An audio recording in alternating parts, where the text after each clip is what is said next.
ప్రైవేట్లో you all know ఒక super speciality cardiologist కానీ న్యూరాలజిస్ట్ కానీ న్యూరోసర్జన్ కానీ బయటికి వెళ్ళి ఎర్న్ చేస్తే we can earn you know the biggest. అట్లాంటిది we're bound to government, we're bound to serve the people. పీపుల్కి సర్వ్ చేద్దామని చెప్పి గవర్నమెంట్ సర్వీస్లోకి వచ్చి బార్డర్ వేసుకొని సర్వీస్ చేద్దాం అనుకుంటాం. 19వ తారీఖు గవర్నమెంట్ కి నోటీసులు ఇచ్చిన తర్వాత పలు రకాల విడుదలలు తెలిపి మాకు ఇక ఇంకో ఆప్షన్ లేక ఈ సమ్మెకు 24వ తారీఖు దిగాము. ఈ రోజు మన finance minister and health minister ఒకటి రిలీజ్ చేశారు, బడ్జెట్ హెల్త్ డిపార్ట్మెంట్ కి ఇచ్చామంటూ. అందులో అది జిమ్మికు మాత్రమే. అసలు మాకు కావాల్సింది ప్రాపర్ జీవో. అంటే ఇప్పుడు ప్రతి నెల మేము స్టైఫండ్ వచ్చేటప్పుడు మా కాలేజ్ లో మేమే ఫాలో అప్ చేసుకోవాలి, డిఎంఈ ఆఫీస్ లో మేమే ఫాలో అప్ చేసుకోవాలి, ఆఖరికి ఫైనాన్స్ డిపార్ట్మెంట్ సెక్రటరియట్ వెళ్ళి కూడా మేమే క్లియర్ చేయించుకోవాలి. ఇది ఇలా అయితేనే మాకు 2 కానీ 3 నెలలకు స్టైఫండ్ వస్తుంది. సేమ్ ప్రాసెస్ బడ్జెట్ తీసుకొచ్చి యాడ్ చేశారు, కానీ ప్రాసెస్ మాత్రం మారలేదు. ఆ బడ్జెట్ ఉన్నా కూడా మళ్ళీ సేమ్ ప్రాసెస్ మళ్ళీ 2-3 నెలలు అయితే గవర్నమెంట్ అప్రూవల్ కోసం మళ్ళీ మేము వెళ్లాల్సిందే.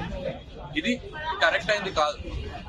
నెక్స్ట్ బడ్జెట్ అంటూ అన్ని కాలేజీలకు సంబంధించి రిలీజ్ చేశారు, పారామెడికల్, నర్సింగ్ అండ్ మెడికల్ అని. మాకు మెయిన్ కావాల్సింది మా ఉస్మానియా బిల్డింగ్. ఆ బిల్డింగ్ లో ఎప్పుడు కూలిపోతుందో తెలియదు. ఇది మెయిన్ గా ప్రజల కోసమే. అక్కడ ఉండే ఇన్ఫెక్షన్ రేటు మన ఉండే అన్ని హాస్పిటల్ కన్నా ఎక్కువ ఉంది. ఒకసారి వర్షాలు స్టార్ట్ అయితే అక్కడ ఇన్ఫెక్షన్ రేటు మనం తట్టుకోలేము. పనిచేస్తున్న డాక్టర్లకు కూడా ఇన్ఫెక్షన్స్ వస్తుంది. నెక్స్ట్ మన కేఎంసీ రోడ్స్ కి వెళ్తే ఆల్రెడీ 2 days బ్యాక్ కూడా యాక్సిడెంట్ జరిగింది. దీనికి సరైన జీవో ఆర్ఎన్బి నుంచి కానీ ఎక్కడి నుంచి ఫండ్స్ రిలీజ్ అవుతున్నాయి, అవి రోడ్ ఎప్పటి నుంచి స్టార్ట్ చేస్తారు, అవి వచ్చే వరకు మా సమ్మె మేము విరమించాం.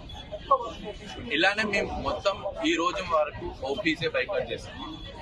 మేము మళ్ళీ ఛాన్స్ ఇస్తున్నాం గవర్నమెంట్ కి, మమ్మల్ని తొందరగా మా సమస్యలు పరిష్కరించి మమ్మల్ని డ్యూటీస్ చేసుకొనివ్వాలి. లేకపోతే నెక్స్ట్ ఎమర్జెన్సీస్ కూడా అవ్వాల్సిన సిచ్యువేషన్ అయితే మాకు తీసుకురావద్దని గవర్నమెంట్ ని కోరుకుంటున్నాం. ఈ మా ఏదైతే 8 డిమాండ్లు ఉన్నాయో అందులో 8లో 2 డిమాండ్లు మాత్రమే మా జీతాల గురించి ఉన్నాయి. మిగతా 6 డిమాండ్లు అన్ని పబ్లిక్ గురించి. ఇప్పుడు కొత్తగా స్టార్ట్ చేసిన మెడికల్ కాలేజ్ లో మినిమం ఇన్ఫ్రాస్ట్రక్చర్ లేదు. అందులో చదివిన వైద్య విద్యార్థి ఎలా మంచి వైద్యుడు, మినిమం రియేజెంట్స్ లేవు ప్రాక్టికల్ చేద్దామని. ఆ ప్రాక్టికల్ చేయకుండా బయటకు వచ్చిన వైద్య విద్యార్థి మంచి డాక్టర్ ఎలా అవుతుంది?